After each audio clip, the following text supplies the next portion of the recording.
The camera basics section is intended to cover a few simple things on the camera, but also a few important aspects as well. And so I want to talk a little bit about the type of camera we're dealing with, as well as some of the main controls we'll be using. And I want to get that file format set up right away because it's a very important setting and I want to make sure that it is set as early as possible in this class. All right, so we're working with a mirrorless camera. This is the mainstay of interchangeable lens cameras nowadays. We have interchangeable lenses, and the lenses are apertures for the most part, and these apertures allow you to control the light coming into the sensor itself. In front of the sensor, at least for the time being, we do have a shutter unit. This is a two-part system with a first curtain and a second curtain. In order for you to see through the camera when it is turned on, it opens up and sends that information to the LCD monitor on the back of the camera or the electronic viewfinder so that you can put it up to your eye and see it in a more magnified, light-protected environment. When it comes time to actually take a photo, well, there's some interesting things that go on with the shutter unit because the way that this camera works, at least in the standard mode, you might say, is the first shutter unit closes and then opens up, and this is your actual exposure. And then the second unit comes in to close and turn off the exposure and then opens back again so that you can see what's going on. Now, this is what's called a mechanical shutter that opens and closes, and it's one of three options on this camera. It is something I will discuss in detail in capture controls. It's something that you can change in your camera under the shutter mode in the still shooting menu. And there's a number of interesting things that take place when you start changing and selecting the different options in here. The setting that the camera currently comes with is an electronic shutter, which I don't think is going to be the best option for many, maybe most photographers out there. And so that'll be a really important section when we get to that in the class. And so in general, these are the basic components of your mirrorless camera. Now, clearly one of the most important parts of a camera is the imaging sensor. This is the heart and soul of the camera. There are lots of different cameras. There are lots of different size sensors in these different devices and with different attributes for price and capabilities and so forth. This one is based off of 35 millimeter film, which was the most popular film size over many decades of use. There's nothing perfect about it. It was just a nice balance of small enough, but big enough as well for various attributes. And that's what we have ended up with in this particular camera. Now, there are other cameras from Canon as well as other manufacturers that use smaller size sensors. Canon also makes a number of cameras with an APS-C sensor that is a 1.6 crop frame sensor. There's lots of other manufacturers that make 1.5 crop and 2 times crop sensors. And this is giving us a full frame sensor in the R5 Mark II, which means it's going to be kind of in the most capable category. This is where most of the professionals have their equipment. There is lots of lenses, there's lots of cameras. This is just kind of the mainstream of where most serious photographers are these days. All right, let's take a look at some of the basic controls on this camera. We obviously have our off and on switch. There is a lock position that allows you to lock some of the other controls on the camera. We'll get into this a little bit more in detail later on in the class. When you turn the camera on, the image sensor goes through a self-cleaning system where it tries to shake dust off of the sensor and usually does a pretty good job of keeping the light dust away from the sensor. Any sort of dust on the sensor can cause black specks in the final photographs, and that's not something we want. You can actually go in and manually start the sensor cleaning, but you can just as easily do it by turning the camera off and back on again, and it will go through the cycle again.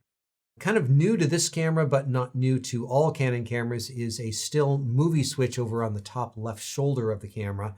This is going to be really important because most of the class we're going to be working with the camera in the stills mode, but then in the movie sections, we'll be flipping it over to the movie section. So you always want to be aware of where this is set. And for right now, it should be in the still setting because that's kind of the primary setting for this particular camera. Shutter release for taking photos, obviously, the main dial is located just behind it. And so this is going to be the go-to dial for making most changes on the camera. We've got a lot of other things to change, so we do have other dials. the quick control dial 2, which I think would have been better called the mode dial because it's the dial around the mode, but don't want to confuse it with a mode that actually has a turning dial on it. But I may call it the dial around the mode button. We have a control ring on the lens. This is kind of a new feature of the mirrorless cameras. Canon has added an extra control ring, and this is something that you can customize to do a lot of different things, and we'll talk about that when we get more to the customizing of the camera. The back of the camera has the quick control dial. I'll probably call it the dial on the back or the back dial. And in the middle of that is the set button. This is kind of like the enter key on your computer or the OK button on a lot of other devices. When you want to input a particular setting, it's highlighted. That's the button you're going to press to set that particular feature in motion, you might say. We also have a multi-controller. I will sometimes call that the AF joystick. It's a little thumb knob that you can move to move your focusing point around, but it's also used for navigating the menu system, so you can use a multitude of different dials or controllers for moving around throughout the various different menus. And on top of all of that, we do have a touch screen. So if you're somebody who likes working with a touch screen, you can use it. If you don't like using a touch screen because you don't like leaving fingerprints on a screen that you're looking at images on, you don't need to touch it for anything. You can use the dials and the menu system for controlling all the other features on the camera. Now, the shutter release, like on all traditional Canon cameras and most cameras in general, it is a two-stage device, which means when you press halfway down, it's activating the metering system and the autofocus system. It's also good if you just want to wake the camera up from a sleep mode. The camera tends to want to go into sleep relatively quickly because it wants to conserve battery power. So if you're not using it, it goes to sleep. You press halfway down, you wake it up. If you're in the menu and you're kind of lost and you're not sure on how to back out of the menu and you just want to shoot a photo, press halfway down on the shutter release and it automatically kicks you out of the menu system or any other place you might be into a shooting mode so that you can start shooting photos. And then of course you press all the way down to actually fire the shutter release and take an individual photo. Now there are some photographers who do not like having focus at the half press of this button. They want to do something called back button focusing, and that is something you can do, and we'll be doing it pretty quickly in the upcoming section on focusing. But you can go into the new menu tab on this particular camera, the customization menu tab, and you can go in and you can customize this button or a lot of other buttons on the camera. And trust me, we're going to do a lot more of that later on in this class. Now, Canon has a very important button on the camera, probably the second most important button after the shutter release button. It's the multifunction button. Now, back on earlier 5 series cameras, this was an ISO button, and it was a great shortcut way of changing the ISO. And Canon thought, what if we added more features in there? And so now it's become a multifunction button, which means it's a way of controlling multiple different functions of the camera. And so we've got a number of different options, and you can use that quick control dial 2 to dial through the different options from left to right. And you'll notice that you have upper half and lower half. So you can use the main dial for adjusting the top half or the quick control dial for controlling the bottom half. And so we're going to be going through all of this later in the class, but just be aware right now that that's a button that we're going to be going back to quite a bit of the time. Now, currently, this button is kind of got a couple things going on. Number one, its function is dial function. And this is how it's currently set up. I think this is a good setup. I wouldn't recommend changing it, but if you wanted to change it to do something else, you could do that. Now, the placement of the individual items that you see in here, those 8 items, that is something that you can customize as well. If you said, I don't like white balance in the upper left corner, I want it in the lower right corner, you can make that change by going in there and doing that. In fact, later on in the class, we're going to go in and we're going to play around with that a little bit.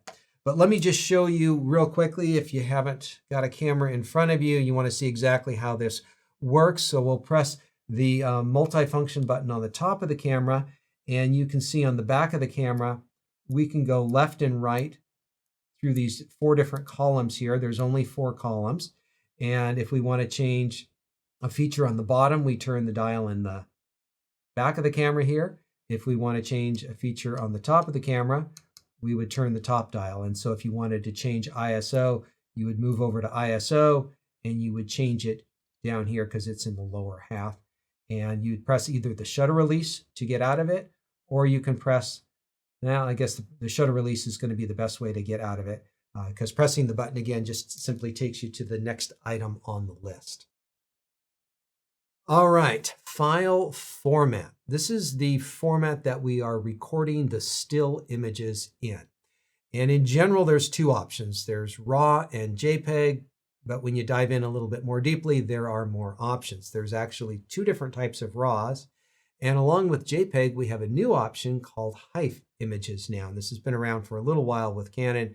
And so we're still watching where it's going to go. So if you're serious and you want to get the best information possible, that's going to be the raw image. It records all the information off the sensor and allows you to work with it in post-production. The JPEG images are processed in camera. They're reduced in file size. Canon throws away a little bit of information that it thinks that you probably don't need, and it's reduced down to an 8-bit format, which is going to be fine for a lot of usage, provided that you don't want to make many changes with that image going forward. JPEG images are the most versatile file format out there, in my opinion. I use JPEG images all the time, and that's because I shoot in raw images in the camera, and then when I want to use an image, I create a JPEG, and then I use it for its intended use. Now, HEIF images are like a new version of JPEG, which are 10-bit rather than 8-bit, so they are superior in a technical manner, and they look like they're the next best thing. The problem is that JPEGs are very, very common, and applications and programs all understand how to work with JPEG images, and HEIF images are kind of new, and you need to have the right software to make them run. And so if you have the right software for HEIF images and everything works fine in your system, then you might want to switch over to HEIF images from JPEG. But until you make sure that everything is working seamlessly in that regard, I'd recommend JPEG images if you're going to shoot one of those non-RAW formats. So when you go into the still shooting menu under image type and size, you're going to see some different options. The first option is whether you want to shoot RAW or compressed or compact RAW. The full RAW gives you a fairly large file size, but it gives you all the exposure information and color information, allows you the most versatility in post-production.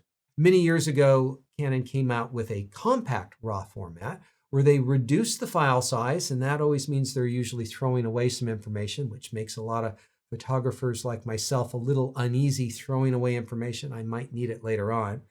But I and many other photographers have done a lot of testing between RAW and compact RAW. And later on in the class, when we get to the menu section, I'll show you some test samples that I've shot between the two. But to cut to the chase, compact RAW is awesome. I shoot it on a regular basis. I don't bother shooting the full RAW. It's almost double the file size without any real benefit. And so if you want good RAW, compact RAW will definitely do it. Now, when it comes to the JPEG sizes, we have large, medium, and then two different small options, depending on what resolution you want.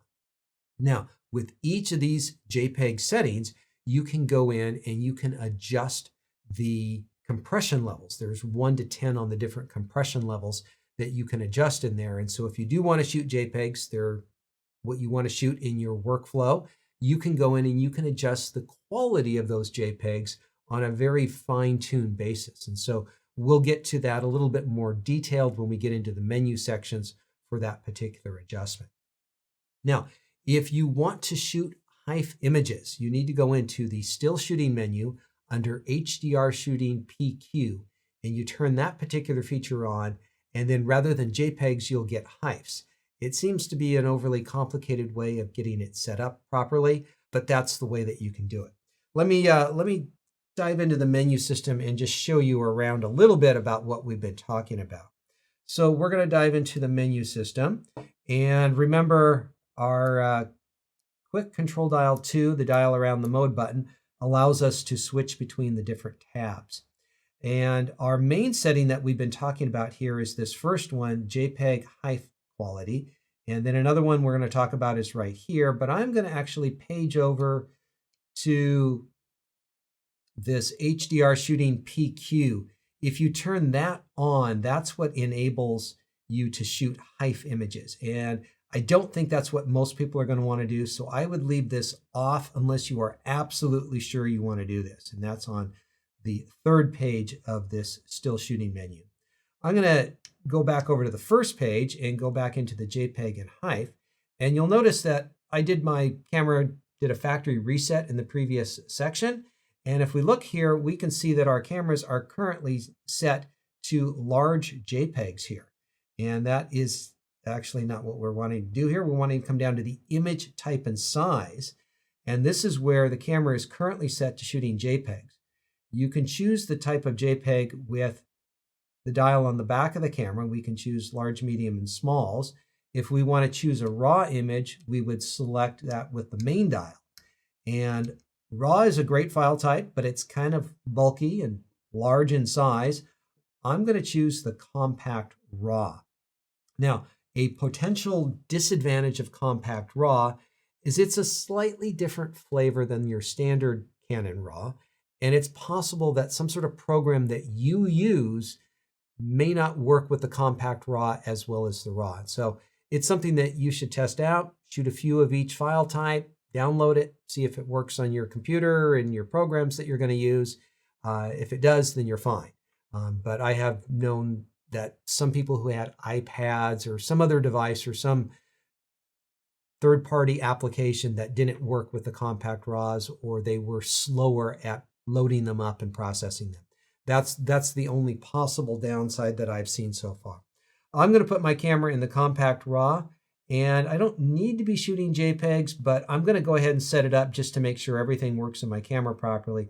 What this means right now is that my camera is shooting both a RAW and a JPEG. I think this is unnecessary in most cases, but I'm just going to do it for class purposes, and I'm going to press the set button for OK. Just above this is my JPEG and HEIF qualities. And so this is how much compression is being done on any particular image. I'm shooting larges now. It's currently set to 8, which is pretty good. If I wanted a smaller file size or a larger file size with more information, I could adjust it. I'm going to leave it at 8. I think that's a decent place to begin with if you are going to be shooting JPEGs, but you can adjust according to your own needs.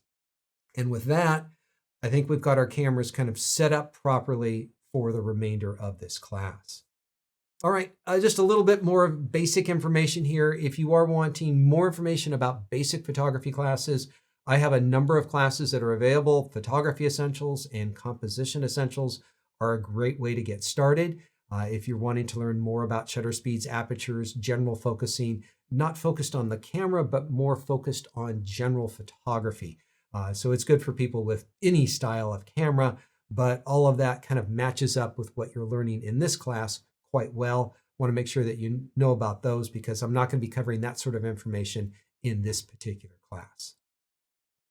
All right, that covers it on camera basics. And after this is when things start to get serious. So we'll see you there.